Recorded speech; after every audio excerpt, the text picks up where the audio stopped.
Hi, very warm welcome. This is Naveed Mujahid.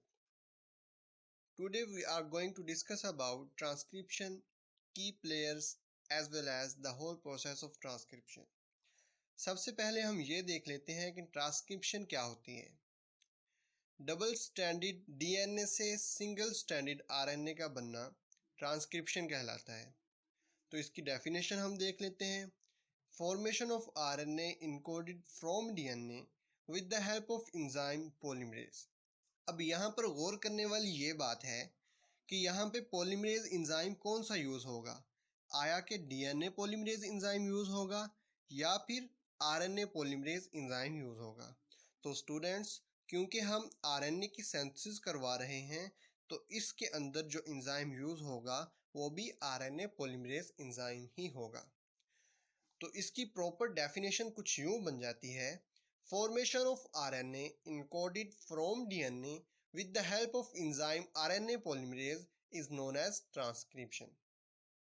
Here lies the diagram और diagram में आप वाज़ेह तौर पर देख सकते हैं कि ब्लू कलर के डबल स्टैंडर्ड डीएनए से पिंक कलर का सिंगल स्टैंडर्ड आरएनए सिंथेसाइज हो रहा है। और यहाँ पर तवज्जो देने वाली बात यह है कि जो आरएनए की सिंथेसिस है वो हमेशा 5 प्राइम से 3 प्राइम एंड की तरफ होगी। अब डीएनए का जो डबल हेलिक्स स्ट्रक्चर होता है इसके अंदर दो तरह के स्ट्रैंड्स प्रेजेंट होते हैं। इन स्ट्रैंड्स को मुख्तलिफ नाम दिए जाते हैं। एक स्ट्रैंड जो कि आरएनए की सिंथेसिस कर रहा होता है इसको हम एंटी सेंस स्ट्रैंड या टेम्पलेट स्ट्रैंड का नाम देते हैं।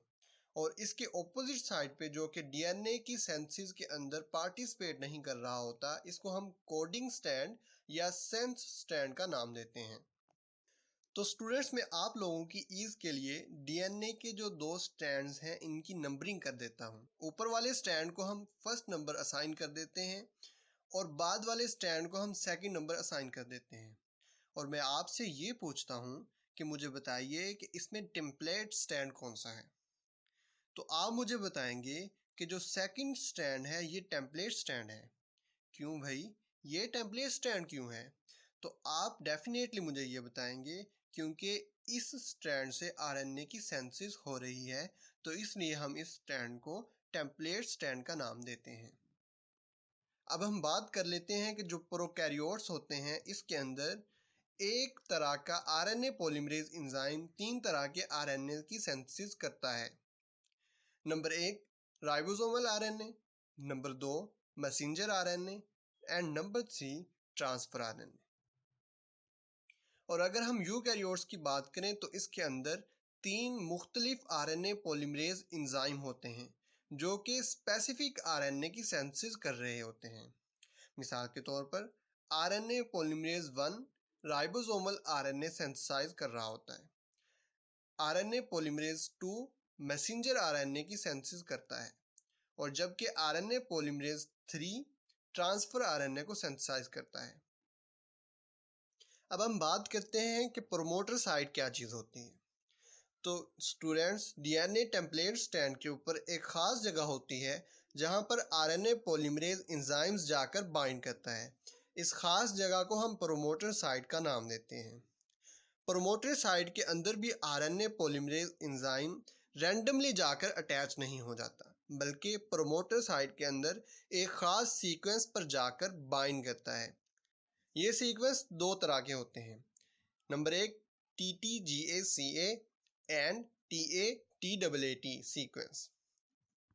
और प्रोकैरियोट्स के अंदर हम TTGACA सीक्वेंस को -35 और यूकैरियोट्स के अंदर इसी सीक्वेंस को -75 सीक्वेंस कहते हैं। और जबकि TATAT सीक्वेंस को प्रोकैरियोट्स के अंदर हम -10 सीक्वेंस और यूकैरियोट्स के अंदर -25 सीक्वेंस का नाम देते हैं। तो स्टूडेंट्स, आपके जहन के अंदर ये सवाल लाजमी तौर पर आया होगा कि -75 सीक्वेंस और -35 सीक्वेंस से क्या मुराद है। इसका मतलब कुछ यूँ बनता है कि प्रोकैरियोट्स के अंदर जहाँ से ट्रांसक्रिप्शन स्टार्ट हो रही है जो TTGACA सीक्वेंस है ये 35 न्यूक्लियोटाइड्स इससे पहले मौजूद होगा। अब बारी आती है सिग्मा फैक्टर की। तो स्टूडेंट्स याद रखिएगा कि आरएनए पॉलीमरेज एंजाइम के ऊपर एक छोटा सा फैक्टर मौजूद होता है जो कि ट्रांसक्रिप्शन की करेक्ट इनिशिएशन के लिए लाजमी होता है। तो इस फैक्टर को हम सिग्मा फैक्टर का नाम देते हैं। जब करेक्ट इनिशिएशन हो जाती है तो उसके बाद सिग्मा फैक्टर रिलीज हो जाता है और रेस्ट ऑफ द एंजाइम को हम कोर एंजाइम का नाम दे देते हैं। और ये जो एंजाइम होता है डीएनए के स्ट्रैंड के साथ जाकर मिलता है और ट्रांसक्रिप्शन स्टार्ट करवा देता होता है। और जहाँ से ट्रांसक्रिप्शन स्टार्ट करवाता है वहाँ पे एक बबल बनाता है जिसको हम ट्रांसक्रिप्शन बबल का नाम देते हैं। इस डायग्राम में हम ये देख सकते हैं कि जो डीएनए डबल हेलिकल स्ट्रक्चर है इसके अंदर अनवाइंडिंग हो रही है और एंजाइम डीएनए के साथ मिलकर ट्रांसक्रिप्शन बबल बनाता है।